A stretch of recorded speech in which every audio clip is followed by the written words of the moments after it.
新竹市有一名高中生因学校探hiệu冠时阵去到绿岛度过6天5暝3天环境生态训练。环境在训练的过程当中咧，唔但爱家己洗衫煮饭，阁爱用水桶想办法打造简单形体船仔，互学习囡仔度过一个真难忘的hiệu冠。一名高中学生沿路拼势骑铁马，无论安怎忝，嘛爱继续向前骑。一路若是碰到铁马故障，就要做伙想办法来解决。刹车怎么了？它单边磨到，所以没办法去骑。本来以为还好，结果没想到那么严重。新竹市有一间高中趁hiệu冠安排学生来去绿岛做6天5暝的3天环境生态训练。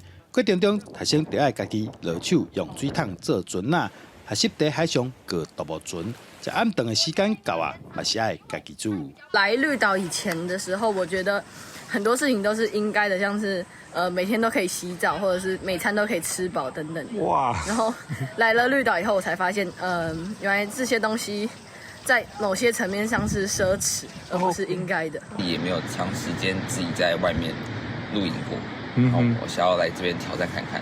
然后来到这边之后，就会觉得说，其实，在野外生活，在比较外面生活，真的很不容易。学校讲活动主要是要学生脱离舒适的环境，其实囡仔比父母所想的更加勇敢。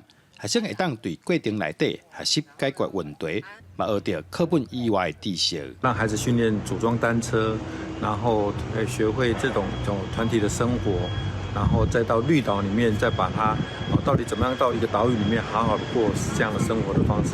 在老师的带队之下，学生完成每一项困难的任务，嘛有学生在外岛度过6天5暝难忘的寒假。记者杜君和新竹报道。